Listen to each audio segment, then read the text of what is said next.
Welcome to another episode. In this episode, I'm going to be going over aggression. Aggression is a very complex topic. This is something that you could spend hours talking about. And I know this because that's how long it takes me usually to talk about aggression when I'm teaching. So I'm not going to spend hours talking about this. I can certainly make this into a multiple episode topic, but I wanted to really talk about the main concept and the main issue that aggression tends to trigger when it comes to pet owners, dog trainers. It seems like it's a little bit overcomplicated, when in reality it's a lot simpler. Not as simple, but it is simpler than most of us tend to make it. So as I get ready to talk about this, I am going to be looking at different sources, and I'm going to go over them here in a moment. I just wanted to let you know too, make sure that you subscribe to the YouTube channel, go to the Facebook and the Instagram page, make sure you follow me there.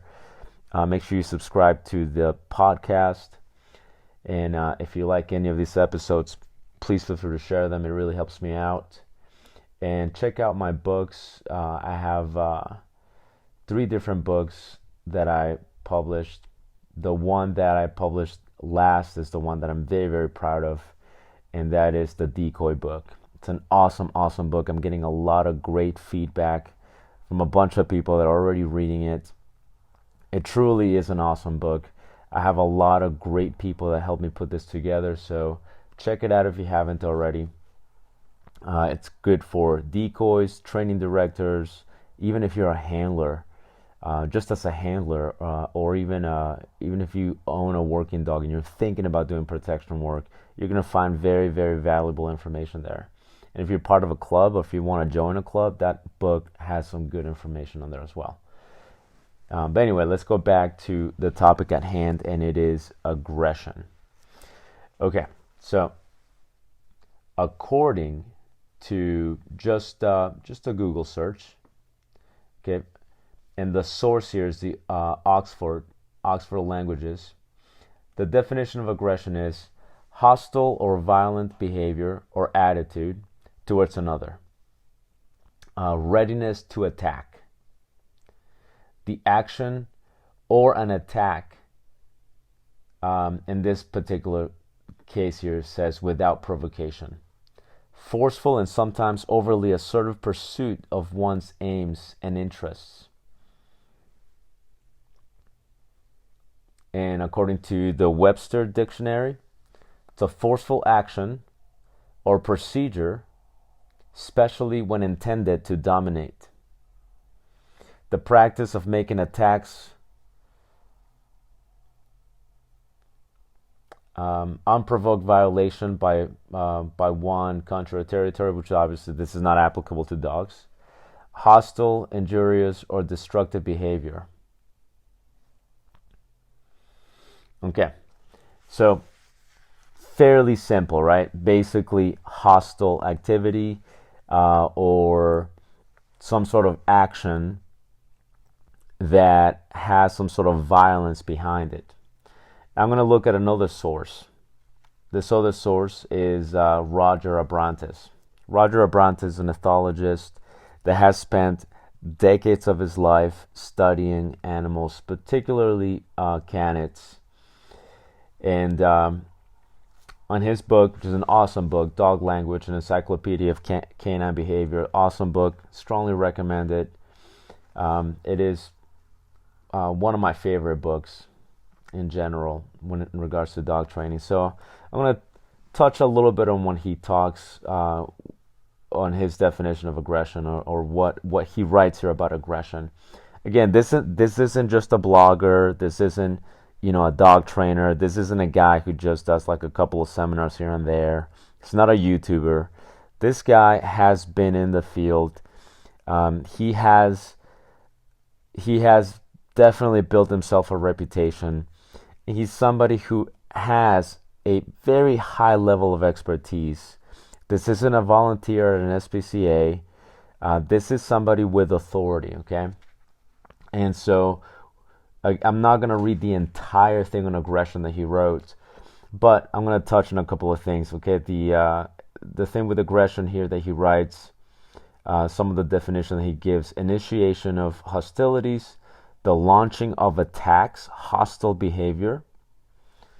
Okay. He also says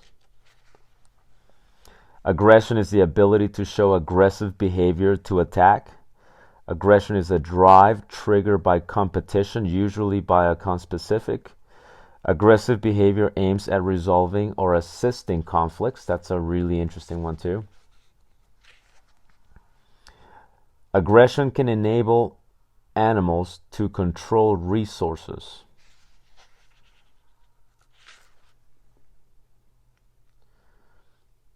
Okay. The aim of social aggression is to exercise most influence or control, to have first priority. And in the book, he also talks.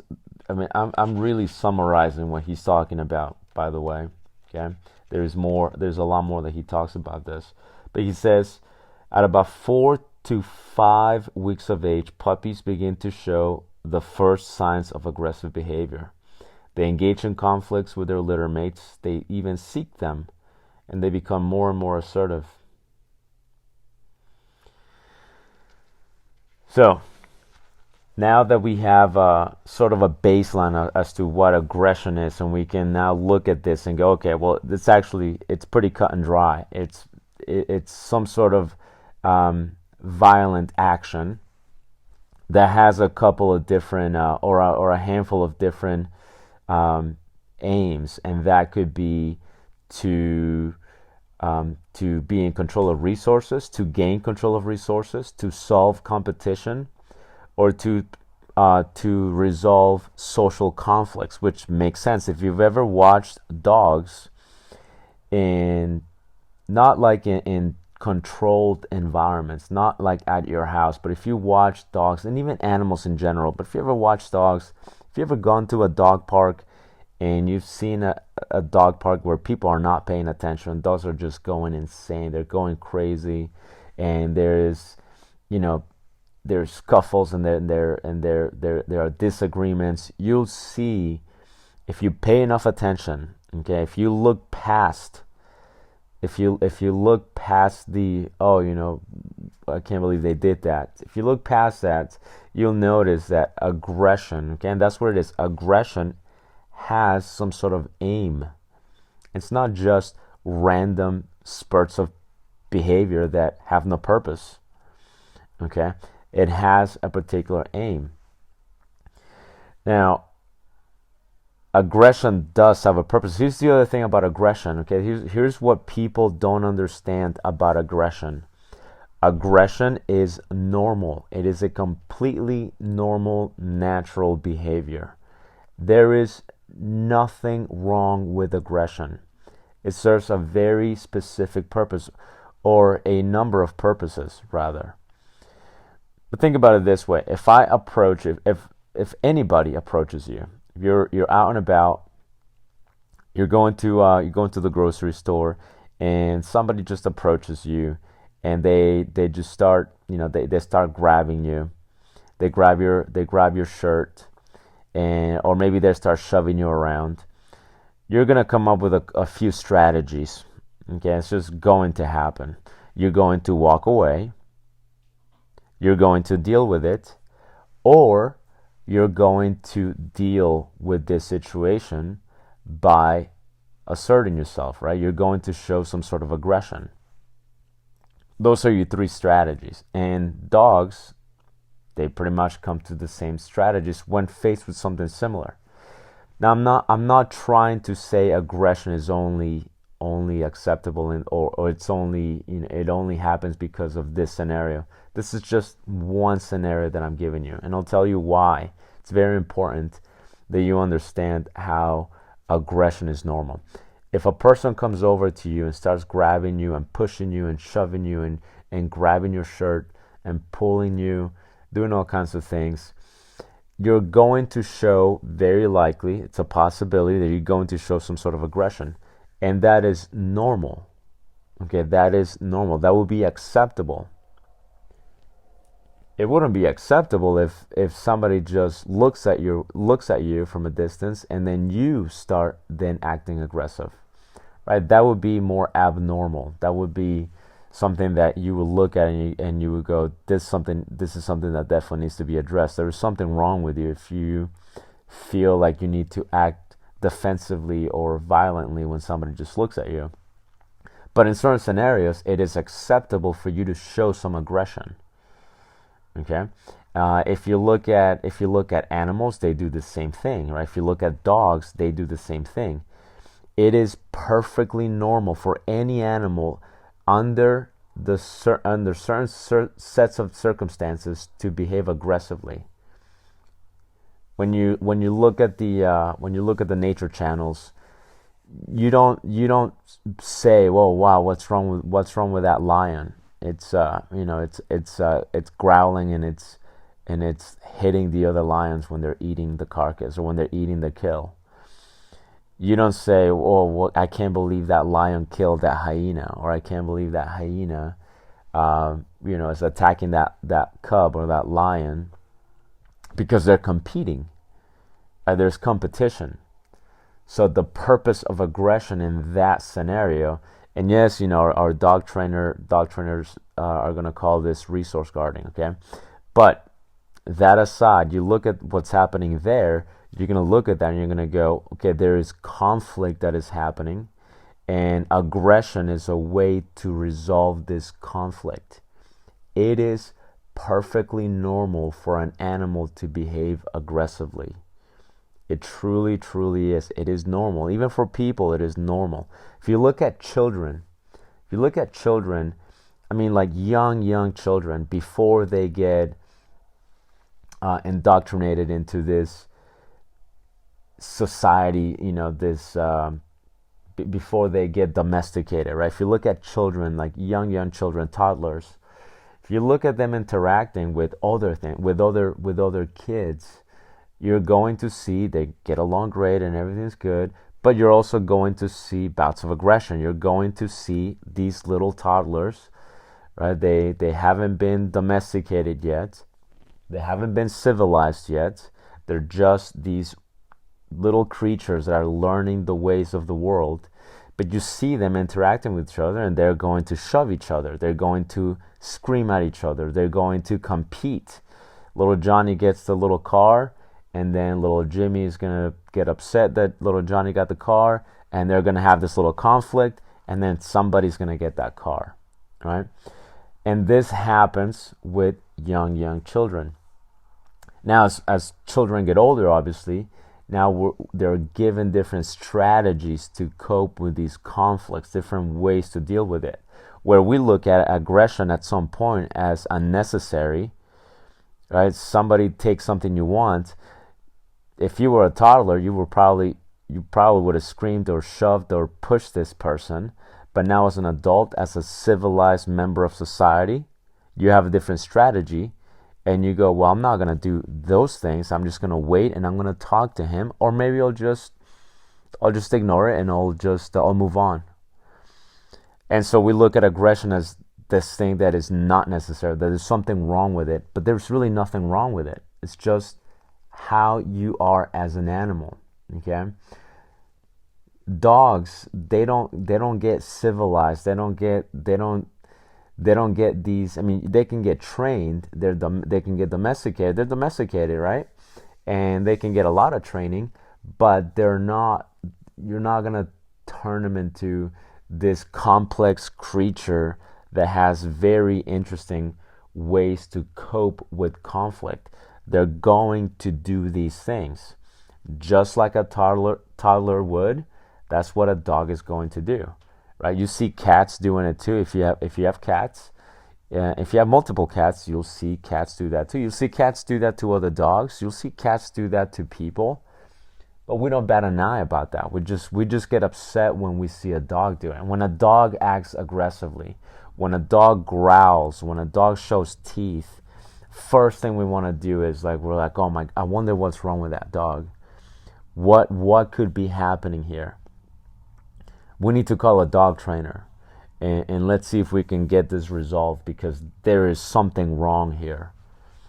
And you don't even look at the entire picture. Your average pet owner, and a lot of dog trainers fall in this category too. A lot of dog trainers like, oh yeah, we have to fix the aggression. We'll fix it, without even looking at what conflict it's trying to resolve. Okay, now because it is normal, I want to give that animal the benefit of the doubt. Like, what is it that caused you to do that? Sometimes I'm not going to be able to figure it out, and that's fine. But the reason that I want to look at it as, it's normal, it's because it really makes it acceptable to a degree. I'm not saying that it is acceptable for your dog to be showing teeth and biting people and biting dogs, but it takes that it takes this, like, a negative connotation about it away. If you really accept it and understand it as this is just normal behavior. Again, remember yourself when you were a little kid. Remember your child or somebody you knew as a little kid. Remember how they behaved. There was no civilized way of dealing with things. You just threw things at people, right? You threw things at the other kids. You talk back to your parents, and when they try to discipline you, you would scream and cry. That's what the normal state of being is for most animals. Okay, we're not like most animals, and our dogs are the same way. They are gonna have their ways to deal with it. So aggression is normal. Okay, now we don't have to justify abnormal aggression. And that is the thing. Abnormal aggression means there are instances in which aggression is normal. It's called for. Like if your dog gets pinned by another dog grabs your dog and starts pinning it on the ground, there will probably be the option to resolve this with aggression from your dog too. But if your dog just spots another dog, starts growling and barking at this other dog and showing teeth, and the other dog didn't do anything, then yes, that's more on the a little bit more in the abnormal category, where yes, that is aggression, but what's the justification there? You can't justify that. That's the aggression that we want to work on. That's the aggression that we want to address. Okay, but still, it's not that complex. You still can look at it and go, all right, well, what are some things that could potentially be happening here? And dog trainers, I've noticed, tend to fall in two categories. Category number one is it's the detective, right?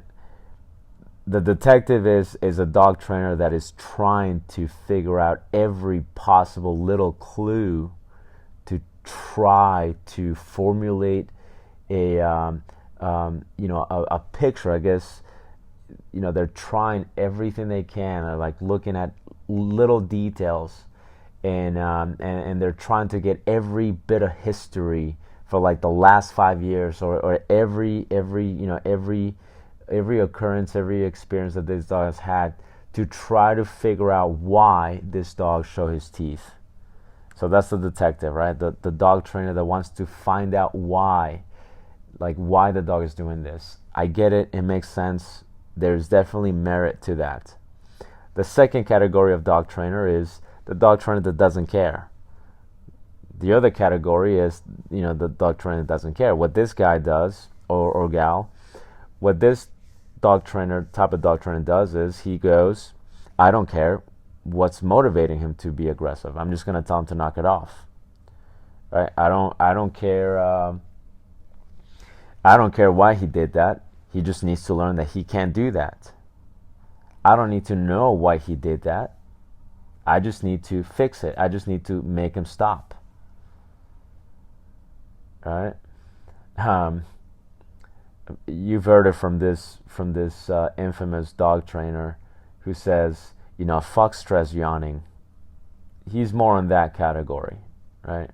So Those are the two categories. You got your detective and you got your I don't care what's motivating him. We're just going to make it stop. Now, I believe that you need to be somewhere in the middle.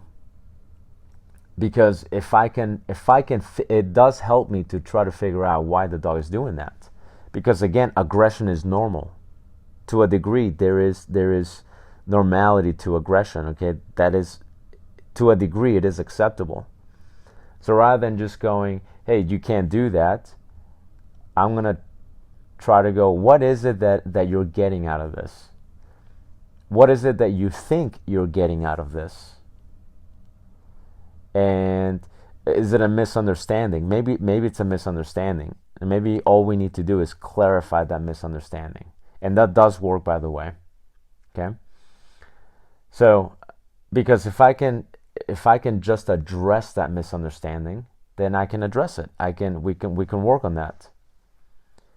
Just quick example. Let's say your client or this person complains, "Oh, my dog growls at my children.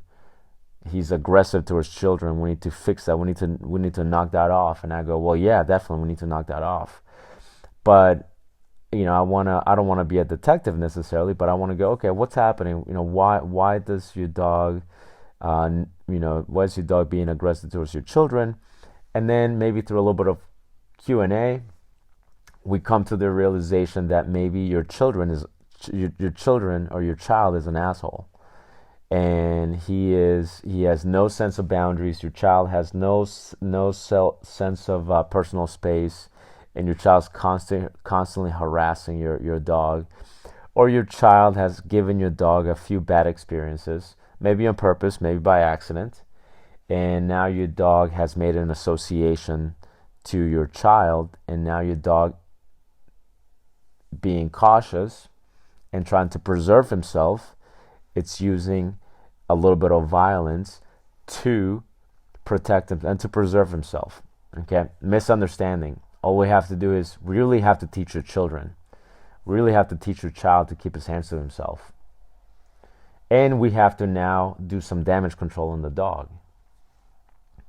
So that helps me, okay? So I can be a little bit of a detective, and that'll help me. If I just go, hey, we just got to knock it off, and we don't address the reason as to why your dog is doing that, and your child never gets taught to keep his hands to himself, and your child is this little asshole that just keeps harassing your dog and giving your dog bad experiences, it doesn't matter what you do to that dog. You're not addressing the main issue. The main issue is there's conflict, and there's this conflict that is being brought into your dog's life, and your dog's life, and your dog's best way to cope with this is to use aggression. So why don't we address your child keeping his hands to himself? That's just an example. It doesn't mean that every case of aggression is because of this. Okay, so yes, I do want to address it, but there are also other times in which you can't figure it out. I mean, what if this person just adopted a dog? If you just adopted that dog and this dog starts acting aggressive, you don't know. Maybe you're a client, you're a pet owner, you're not a dog trainer. You truly don't know, right? If that's the case, obviously you want to get with somebody who understands to help you out. But if I don't know, if I can't figure out, I'm not gonna try to come up with this. With this list of what ifs, right? I can't be a detective.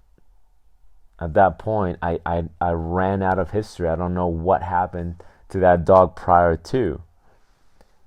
So rather than just try to guess every little thing as to why this dog is behaving that way, we can't then go, hey, you know what? It doesn't matter.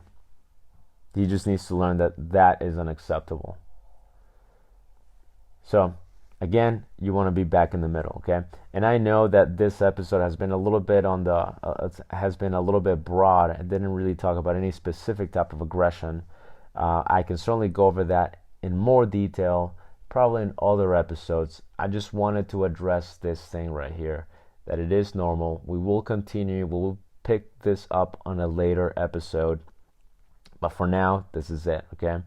And, lastly, just to close it, here's another way where we soften the term aggression, and it's when we call it and dogs just being reactive. Okay, that's just that's the better, the nice version of the word aggression. Okay, well, yeah, the dog, when they act in aggression, sometimes they are reacting. They are reacting to an event, and their way to react to this event, even if it's perceived, it's an aggression. But people just like to say he's not aggressive, he's just reactive. Okay, just get rid of that and just realize that the word aggression is not a bad word. It really is not a bad word. The word aggression is normal. It's as normal as breathing. It's just a strategy to deal with a bunch of things, to deal with competition, to deal with conflicts, to deal with resources. Okay, again, control of resources. So, I mean, it happens on puppies at a very young age. So if it happens with puppies in the litter at a very young age, why would it be bad? It's not. It's normal. So, it's normal. Don't call it reactive. Maybe do call it that if you're still ashamed and you don't want your clients to, to feel bad about their dogs. But just at least realize that it's just aggression. It's not a bad word. And it's very clearly defined by a bunch of reputable sources. It doesn't have to be that complex. I'm going to wrap it up on this one. We're going to pick it up with more detail on later episodes.